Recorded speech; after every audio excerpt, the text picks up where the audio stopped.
Hello everyone, today we'll be taking a look at the new expansion for Fantasy General 2, Empire Aflame. This expansion allows you to play as the Empire and adds a campaign that is similar in size and scope to the main Invasion campaign.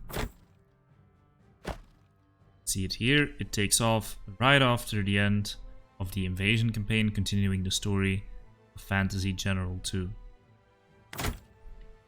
The options to play on different difficulties, to play Iron Maiden mode and with enemy scaling are all there. And if you start the campaign, it will take you straight into the first mission.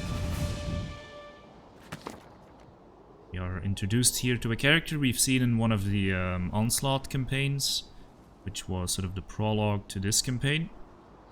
His name is Philos. You can also see the portrait of our second character in this campaign, Moira, down here. And Philos is complaining about having been sent to the border to deal with some barbarian insurgents. And the relationship between these two characters will play a big part in this campaign, I can already tell you. There will also be some pretty major choices to make along the road, which will lead to two branching paths that really, offer replayability, make two campaign experiences very unique. Let's play through this first mission. Basically, you get the Empire units. The way the game functions, of course, is relatively similar, but the Empire plays quite differently from the Barbarians, as you're about to see. Of course, some units share the same abilities as the ones in the Barbarian roster do, but the heroes and the units are quite different. For example, we have Moira here, and one key thing she can do, really key ability throughout the campaign, is summoning skeletons, which are of course the Undead's mainline troops, which do not make enemy units or allied units scared if they die. Whereas if I were to lose these spearmen, the morale of these units would quickly go down. Found the first barbarian hovel, let's try to kill it.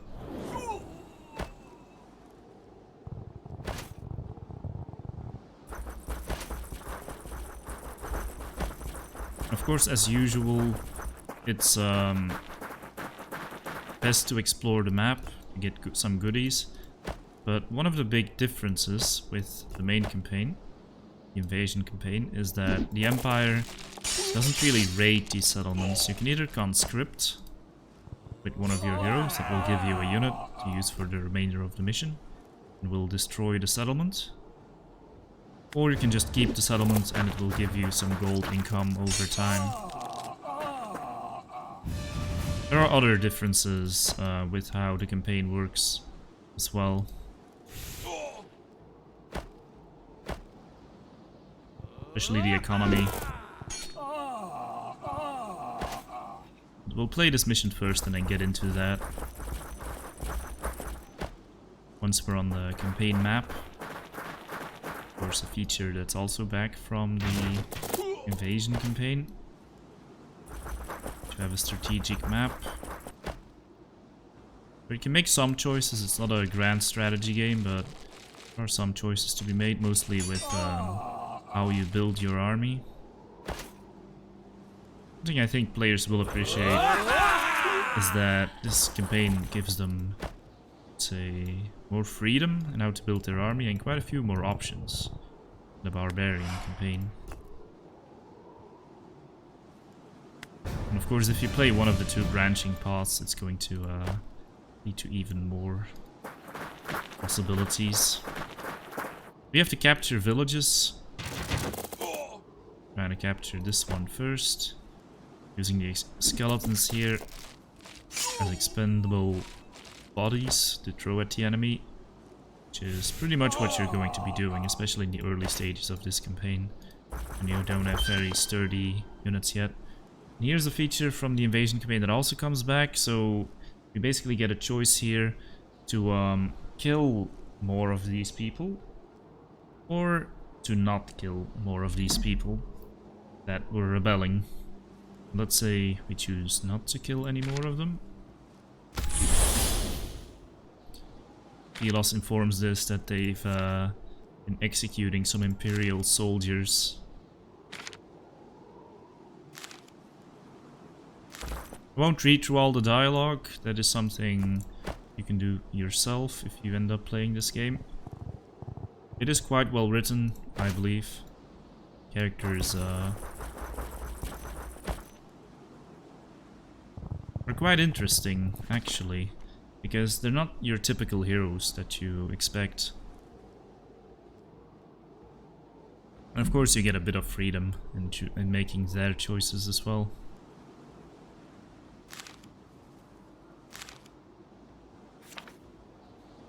And the conversations reveal things about the world. Most importantly, we get some gold from raiding that blood oak, or the spirits will be happy with us.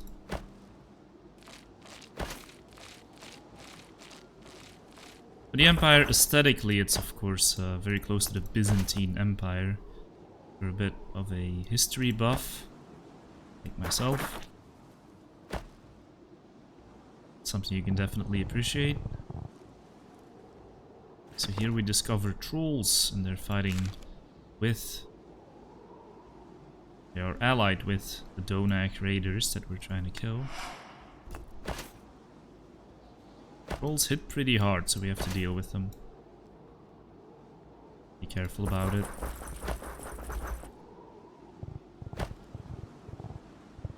Having these powerful heroes from the start, of course, helps a lot. Because they can take damage and just heal it all up in one turn, so don't expose them to too many enemies. You can use them to tank. Of course, if one of them dies, the campaign is instantly over. Or at least the mission fails, so you have to be careful of that.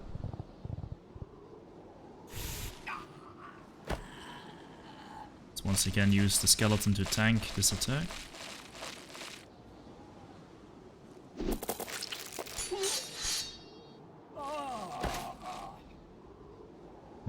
Do we send the spearman into the troll? I don't think so. Let's instead go down here, see what we can see.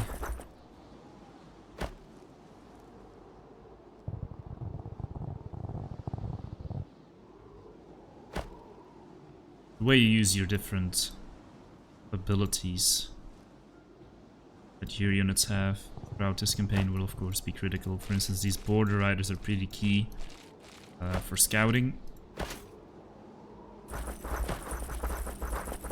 And sometimes drawing enemy attacks, and then using their withdraw ability to take no damage at all, although that is a bit random, so also a bit risky.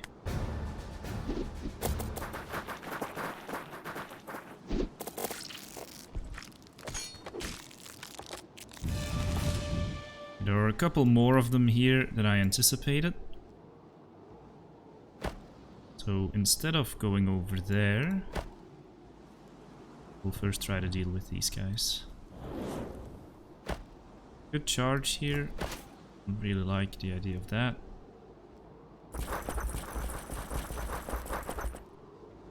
It's with the suppressive fire, or the defensive fire rather.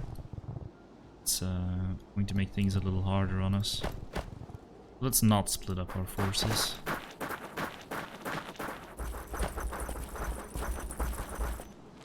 Of course, deaths are permanent, and you will find pretty quickly on in this campaign that you can use the extra gold that you have left over on very useful upgrades.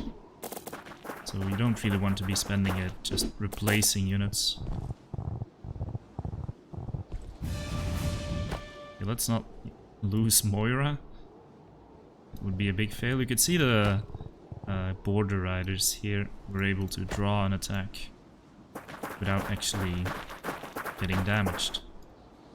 Always something I want to see. Now I think they can kill this troll. Yep, let's go. And of course, we are hurting our enemy's morale, which will make it so much easier to kill them. Sort of like in Gladius. Their morale also plays a big part. How battles unfold, and they can quickly turn against you or turn in your favor based on what happens to this morale, and that's something, as the Empire especially, have to control by taking the damage on your heroes, or even better, on undead troops.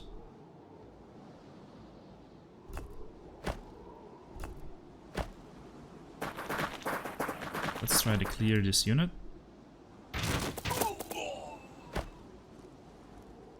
And we can see exactly how much damage we're going to take, so...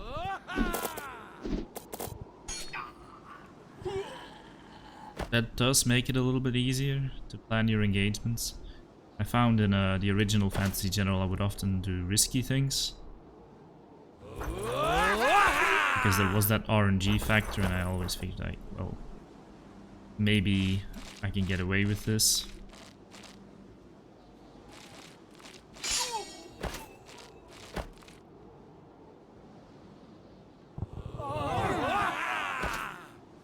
But in this game, you know.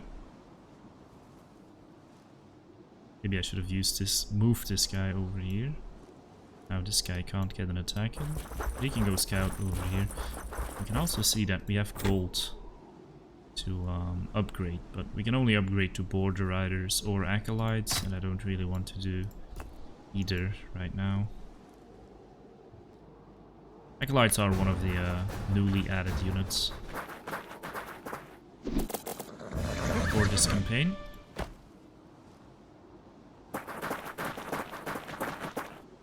We can actually take a look at the whole upgrade tree. The game tells you which units you will get. Most of them are familiar to us from the invasion campaign, where we killed loads of these guys. And the Empire was, of course, our enemy, but now we are playing as them.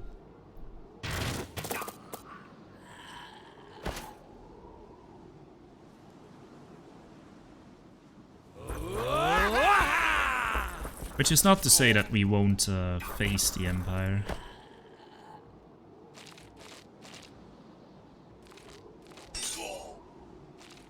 Because the story is that the invasion of the barbarians left the Empire in turmoil, and there are a few warring factions that are trying to fill the power vacuum left by the death of the Emperor. Quite a good setup for a strategy game. And we gain our first level up. Of course, also quite critical part of this game. Let's get the war leader aura on Philos. It's quite useful. You could argue getting more hit points on him so you can use him more to tank in these early phases of the game is more valuable, but these are choices you can basically make yourself. It really depends on what you want to do. That's 2 villages captured. Let's now rest this unit. Go here and summon another skeleton to attack this position right here. And also move in some troops from the north. You don't know what's in here, and if you don't know what's there, best thing to do is to move in or move up in force.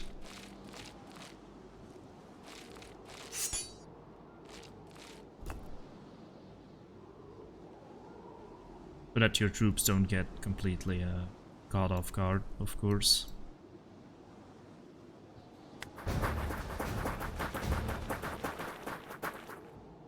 And that's 3 enemy units, which is, you know, at this stage of the game, not an insignificant amount.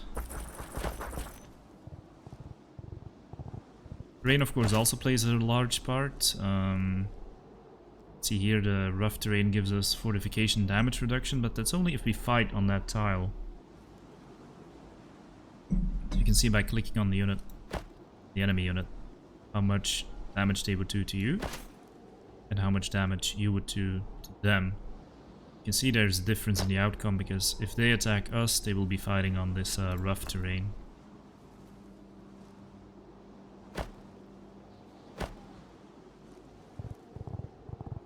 As usual, let's try to soften up the enemy.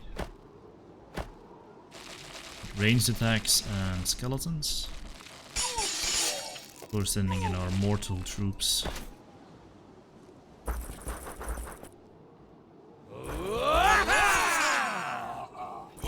We didn't take deaths there, that's good. Over here, this seems like a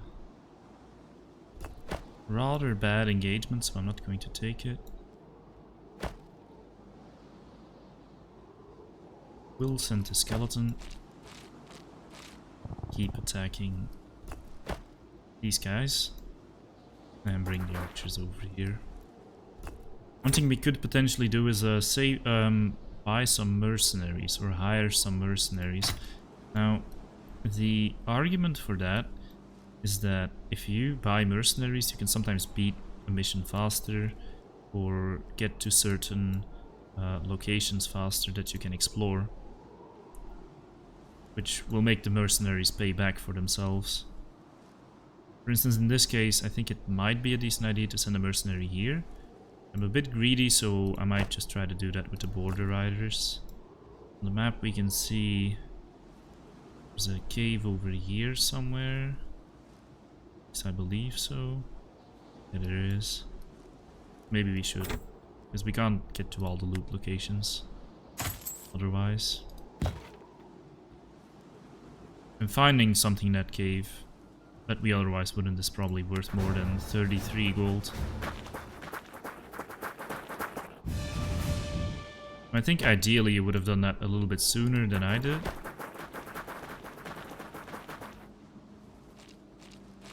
But that's the kind of min-maxing you can always try to go for in your own campaign. I am by no means playing this in the optimal way.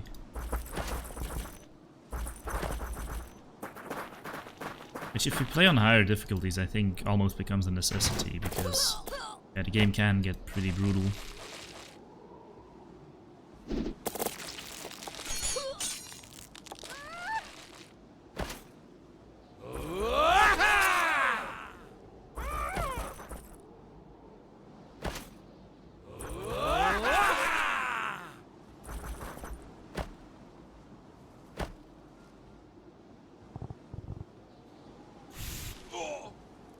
We're clearing the enemies over here pretty well, so let's maybe send Philos over here. Already start moving on the other lost settlement that we need to take.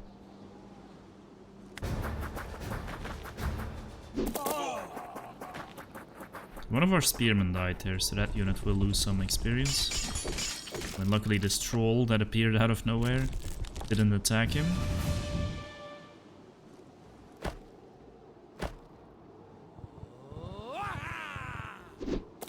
It was a bit risky. We can see there are enemies here, but with Philos I'm not too scared. He is a hero, he is pretty difficult to kill.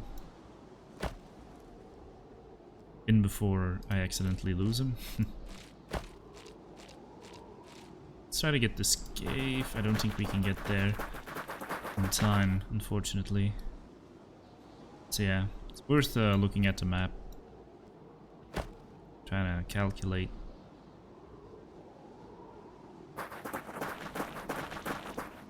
what you should do to get all the loot locations.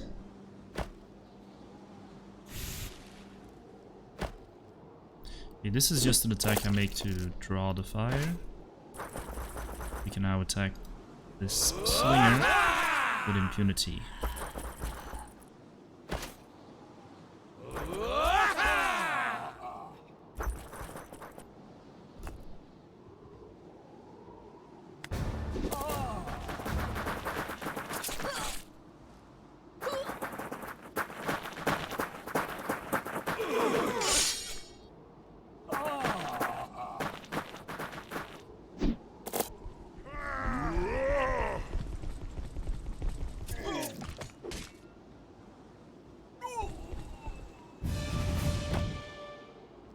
I'm not mistaken, trolls have low leadership or morale. Let's hit them with the magic, because they don't have much resistance to it, because they have low morale. The game is quite helpful in telling you on this prediction what is in your favor and what isn't. For instance, here it's warning us that there's going to be defensive fire.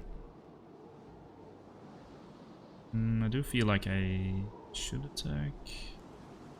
Let's fortify.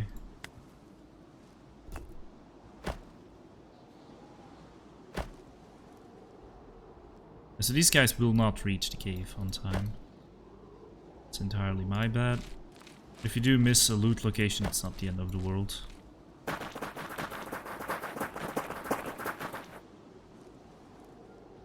We even missed 2 loot locations. Well, I did.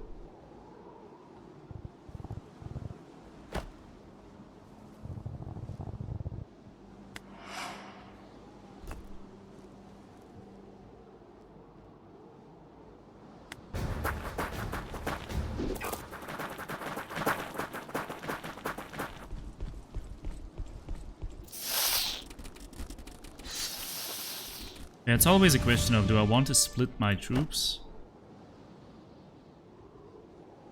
And then you may take longer to clear enemies.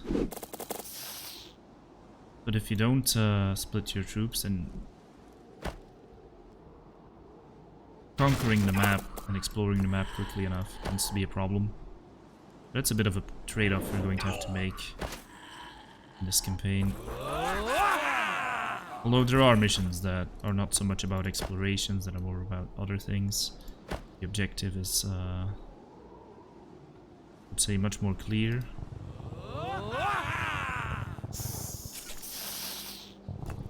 Or rather, the optimal approach to get the objective is more clear. Of course, the objective here is pretty clear. How far can they see? They can see Philos. You should probably go hide in the cave and rest.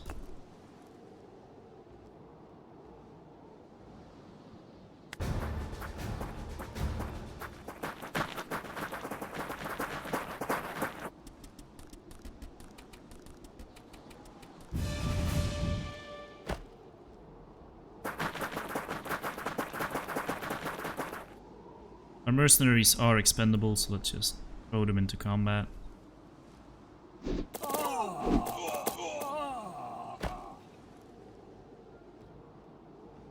We'll let our cavalry rest.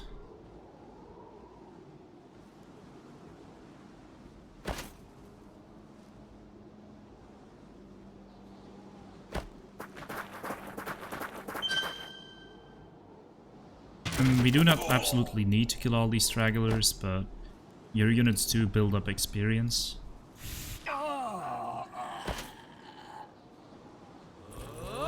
And experience is quite valuable. If you look at it, it's plus 10% health and plus 5% damage per experience point. It's quite significant, I would say. Looks like the spider here might steal our kill.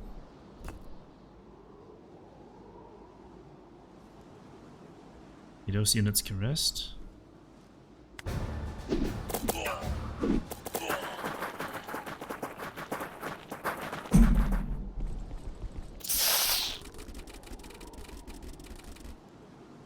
Oh no, it's going for my own units.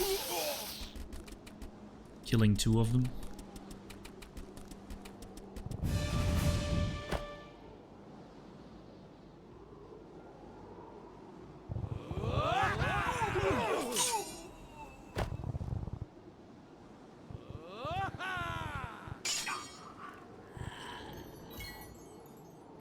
I probably should have summoned more skeletons while I had the opportunity.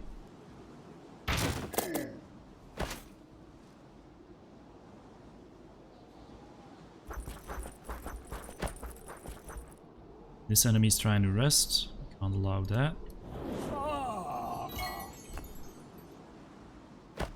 Well, we could, but I don't think it would work out very well for us.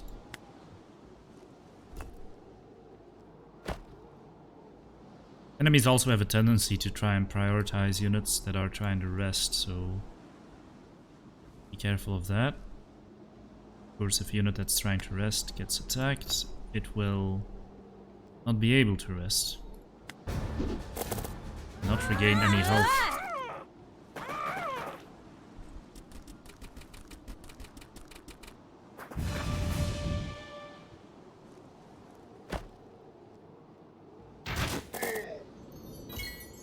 There we go. Let's hunt down the spiders if we can find them. They're over here. Oh, Moira gained a level. And she has quite a few useful abilities. So one is Skeleton Guard, fights one Skeleton Heavy Infantry per scenario.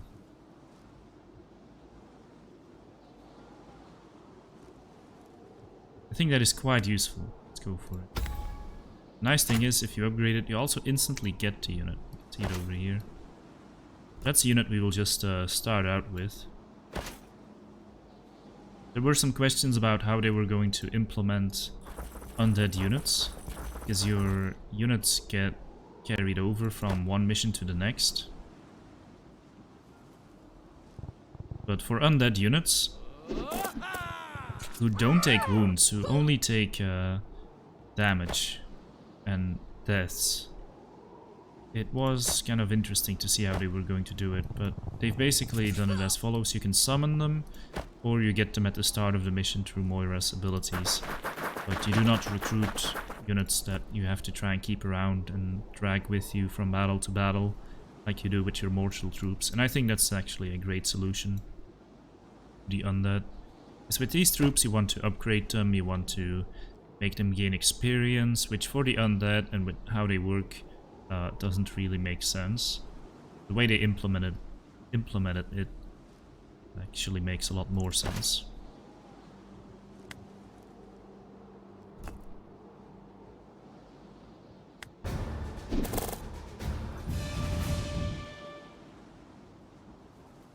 Just have to kill this.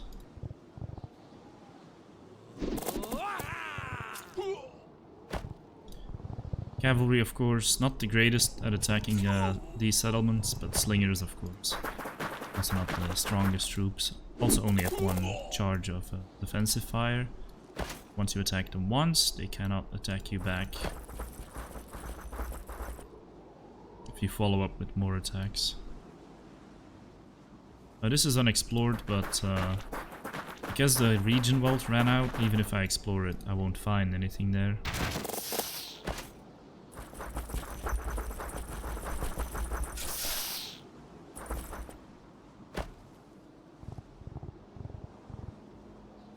It does say a dire bear showed up. Apparently some things can still be discovered, but loot isn't one of those things. Definitely something to watch out for if you're exploring the map with a squishy unit.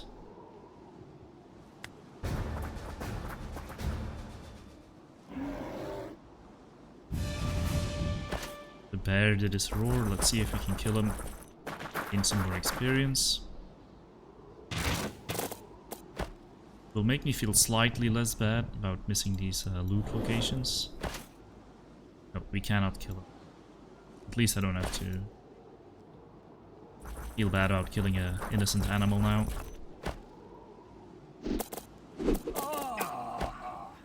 Okay, so we're about to finish the mission here. There we go. Was the last of the rebel camps. And we've won the scenario. So then you get the option to restore units without XP loss. Because it's only 5 gold, I suppose we can do this for this unit. This unit losing 7 experience. I mean, it's 2 gold. Why not? In general, though, you want to keep the gold. Different things. So the story is told in between missions. And here we meet another of the important characters here, Governor Boreas, who will be your commander-in-chief, I suppose you could say, for the first leg of the campaign.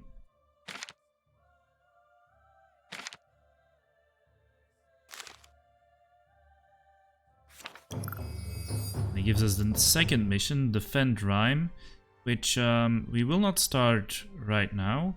Instead, let's look at the interface. So you can hire new recruits. You always start off with your base recruits, just like in Invasion. Well, I guess if I had explored everything, would have been able to buy 2 recruits here and fill out my ranks, but I can't do that right now.